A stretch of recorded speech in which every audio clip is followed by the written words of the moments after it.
Nu står vi så foran her i Nyborg Slot. Det er et fint sted, og nu vil vi gå ned i byen for at spørge nogle mennesker, hvad de synes om matchfixing. Vi står uden for Sportsmaster, og nu er vi tænkt at gå ind og spørge, hvad de synes om matchfixing. Okay. Hvad synes du om matchfixing? Jamen, et eller andet sted er det noget værre rod jo. Fordi det kan forvride hele forholdet imellem, hvem der vinder og hvem der taber. Det er jo det, der er hele ideen i det. Og så er der nogen, der kan med deres egen viden lukrere lidt på den viden, de har. Og så derved tjene nogle ekstra penge. Synes du, det er okay at matchfixe? Nej, det hænger lidt sammen med det første, kan man sige. Ja. Det er på ingen måde okay. Der er nogen, der prøver at score nogle hurtige kroner, det synes jeg ikke, det er i orden.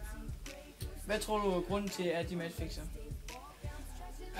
Det er svært at sige. Jeg tror, det står sikkert på min egen regning, men jeg tror, det er fordi, det er folk, der er sportsfolk. Og de kan godt lide at vinde, og de kan godt lide at vinde på alle måder.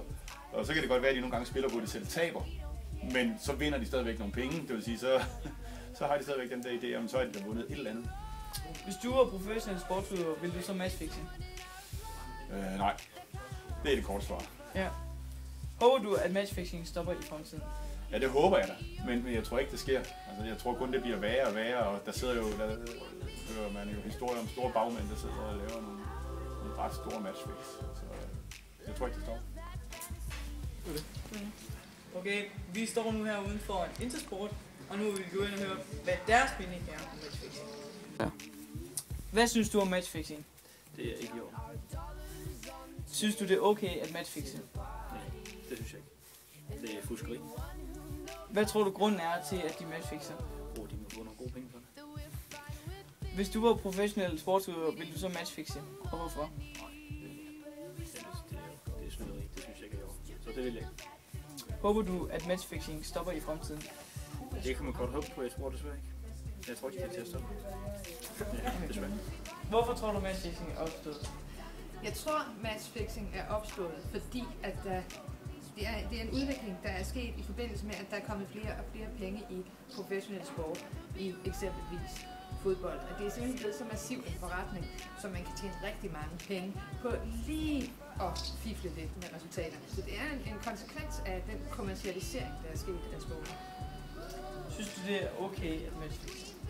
Det synes jeg da på ingen måde er okay. Altså, der er jo rigtig mange sport bliver generelt solgt som en underholdningstendens, altså noget, vi kan bruge til at underholde.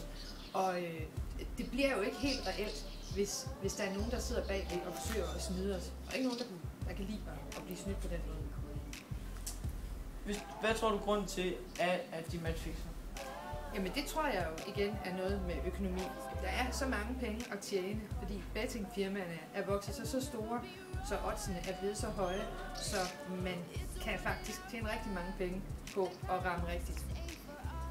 Hvis du var professionel sportsudøver, ville du så matchfixe? Nej, det ville jeg da overhovedet ikke. Jeg ville da føle, at det var at kompromittere alt det, jeg levede af. Men jeg tror, altså man skal jo ikke være i tvivl om, der findes jo altid sådan nogen, der er til falds for den hurtige fortjeneste. Så det er ikke overraskende, og jeg tror slet ikke, at vi har set det fulde omfang af, hvor meget matchfixing der egentlig er. Håber du, at matchfixing stopper i fremtiden? Det håber jeg rigtig meget, men jeg tror samtidig, det er rigtig svært, fordi det kræver en helt udtalt grad af kontrol, som jeg er ikke sikker på, at man på den måde kan kontrollere alle de netmedier, der findes. Men ja, det håber jeg da. Nu er vi så blevet færdige med vores interview, og nu står vi her i centrum af Nyborg, og ved Nyborg Kirke. Og nu vil vi gå ind i Nyborg Kirke og bede en bøn til, at vi får 12.